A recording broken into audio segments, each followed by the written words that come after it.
Hello दोस्तों, मैं लाल बाबू और आप देख रहे हैं मेरा यूट्यूब चैनल लाल बाबू भक्ति ज्ञान। दोस्तों, पिछले वीडियो में आपने देखा कि लक्ष्मण जी श्री राम जी से वन में जाने के लिए आज्ञा मांगे और सुमित्रा जी के पास जाकर के भी आज्ञा मांगे। सुमित्रा जी ने उन्हें वन में जाने के लिए पर आज्ञा दे दिए। अब लक्ष्मण जी श्री राम जी के पास गए हैं और श्री राम जी सीता जी के साथ लक्ष्मण को लेकर के अपने पिता दशरथ जी के पास गए हैं। वन जाने की तैयारी हो गई है। अब हम पढ़ेंगे श्री रामचंद्र जी के वन गमन की आगे की कथा। अयोध्या कांड श्री रामचरितमानस दोहा नंबर 70 से आगे। मातु चरण सिरुनाई चले, तुरत शंकित हृदय, बागुर विषम तुराई मनहु, भाग मृगु भाग बस।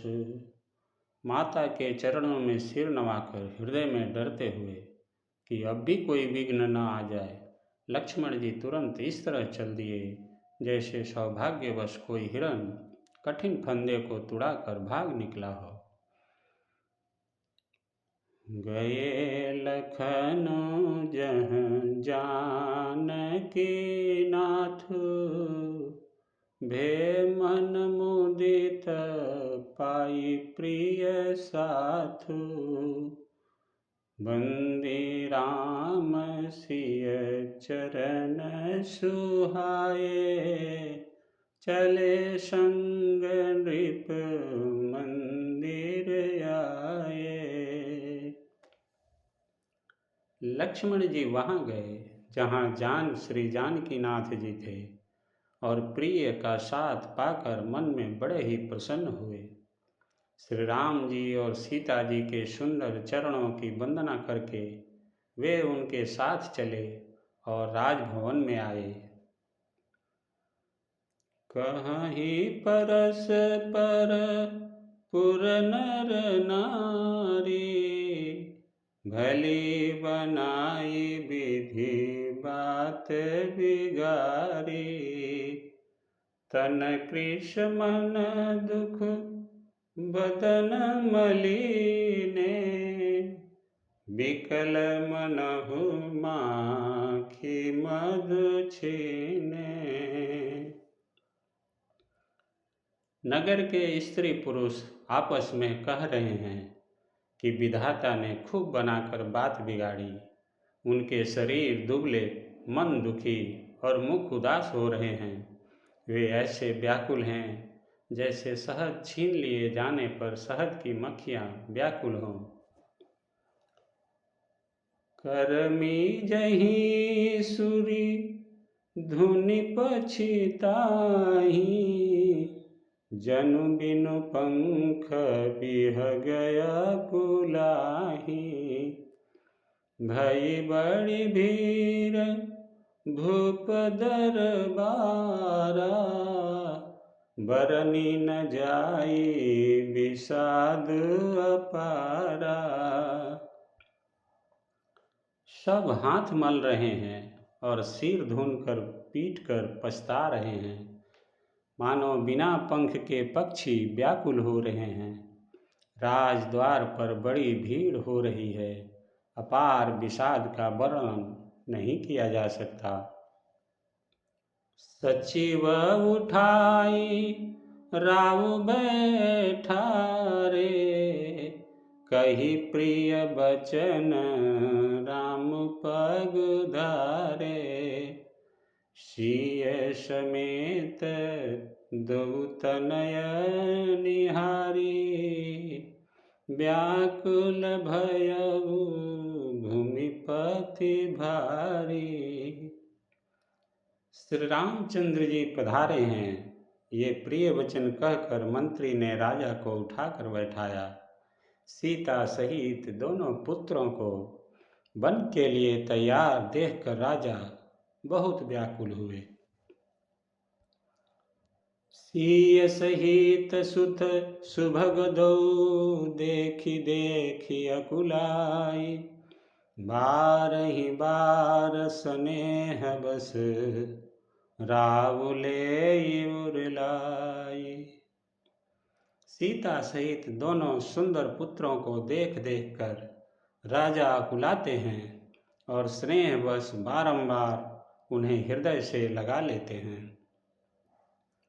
सकई न बोली बिकल नर नाहु, शोक जनित उर दारुण दाहु। नाई शिशुपद पति अनुराग, उठि रघुबीर विदा तब मांगा। राजा व्याकुल हैं, बोल नहीं सकते। हृदय में शोक से उत्पन्न हुआ भयानक संताप है। तब रघुकुल के वीर श्री रामचंद्र जी ने अत्यंत प्रेम से चरणों में सिर नवाकर उठकर विदा मांगी। पितु आशीष आयसु मोहि दीजे, हर्ष समय विषमौकत कीजे। तात किए प्रिय प्रेम प्रमादु, जसु जग जाई होई अपवाद। हे पिताजी, मुझे आशीर्वाद और आज्ञा दीजिए। हर्ष के समय आप शोक क्यों कर रहे हैं? हे तात, प्रिय के प्रेम बस प्रमाद, कर्तव्य कर्म में त्रुटि करने से जगत में जस जाता रहेगा और निंदा होगी। सुनी स्नेह बस उठ नर नाहा, सुनी स्नेह बस उठ नर नाहा। बैठा रे रघुपति गहि बाहा, सुनहु तात तुम कहु मुनि कहहीं। राम चराचर नायक अहहीं। यह सुनकर स्नेहवश राजा ने उठकर श्री रघुनाथ जी की बाँह पकड़कर उन्हें बैठा लिया और कहा, हे तात, सुनो, तुम्हारे लिए मुनि लोग कहते हैं कि श्री राम चराचर के स्वामी हैं।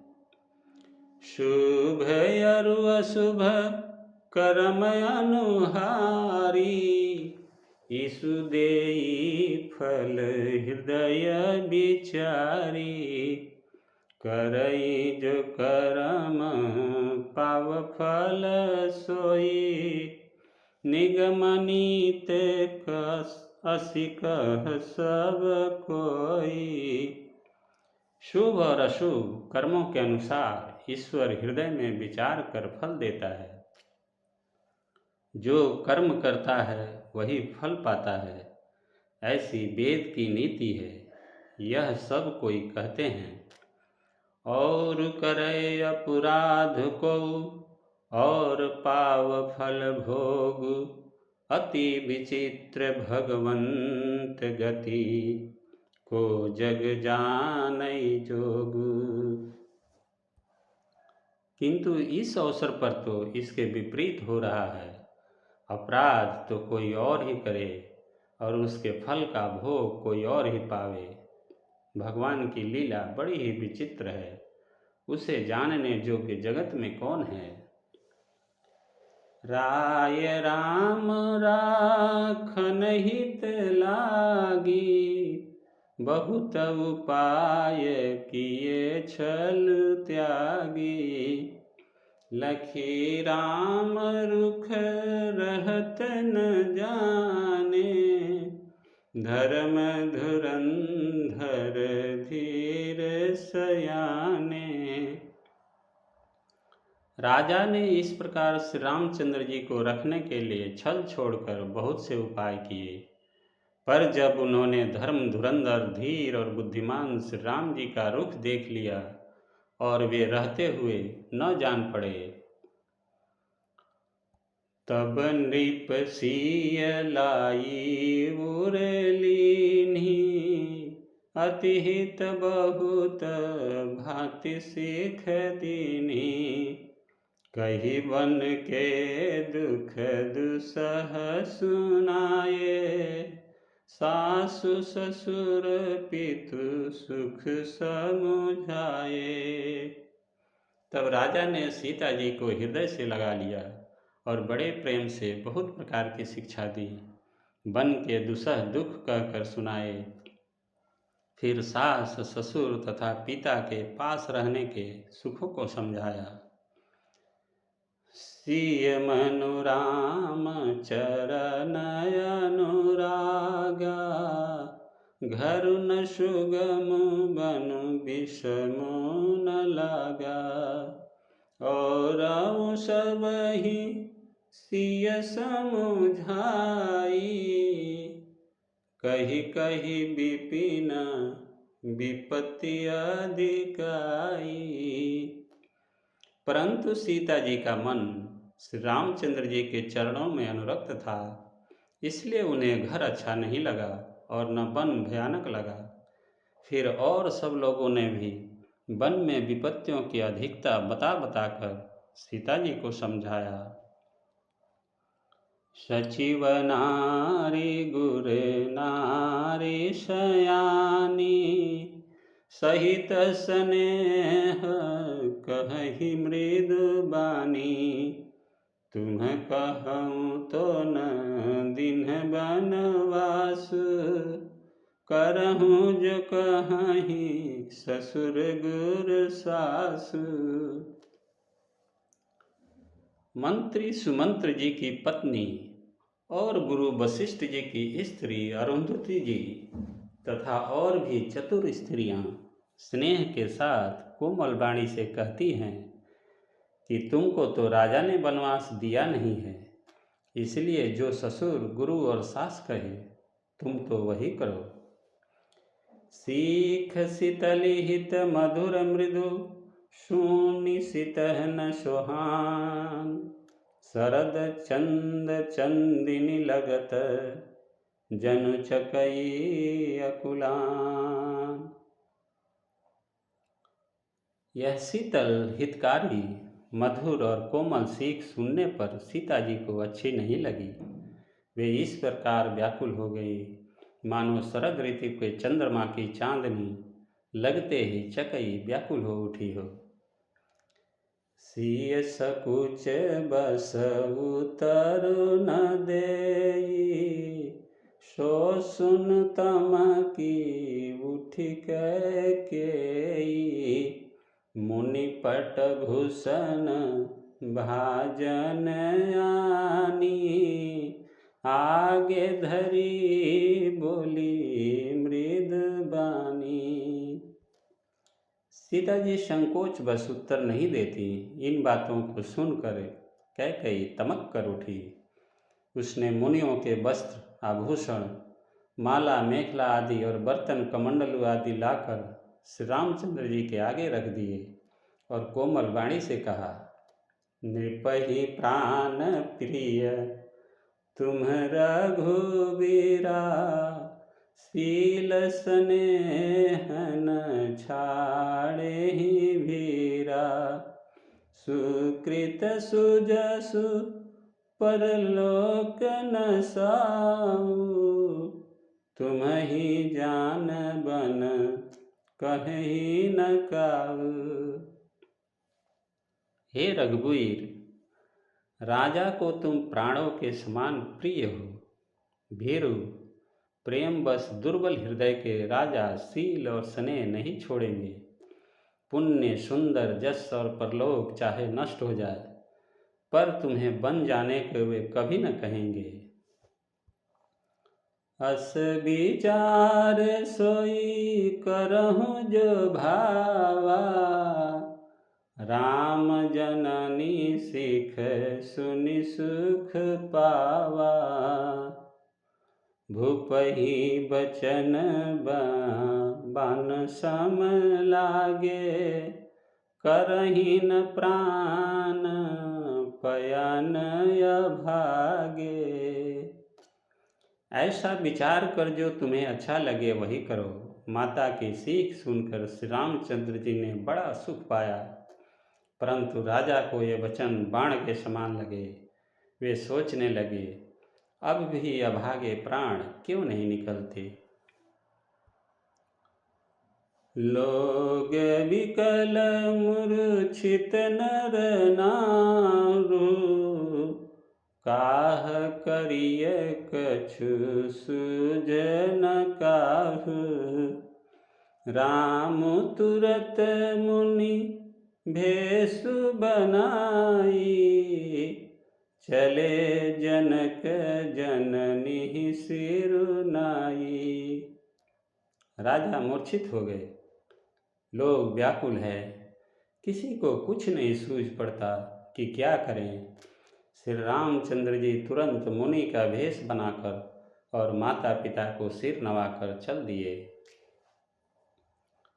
सजीवन साज समाज सब बनिता बंधु समे, बंदी विप्र गुरु चरण प्रभु, चले करि सब ही अचे।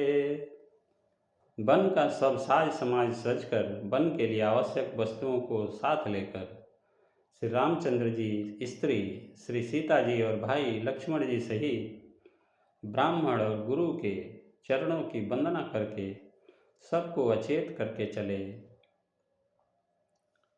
निकसी वशिष्ठ द्वार भये ठाढ़े, देखे लोग बिरह दव दाढ़े। कही प्रिय बचन सकल समुझाए, विप्र वृंद रघुबीर बुलाए। राजमहल से निकलकर श्री रामचंद्र जी वशिष्ठ जी के दरवाजे पर जा खड़े हुए और देखा कि सब लोग विरह की अग्नि में जल रहे हैं। उन्होंने प्रिय वचन कहकर सबको समझाया। फिर श्री रामचंद्र जी ने ब्राह्मणों की मंडली को बुलाया।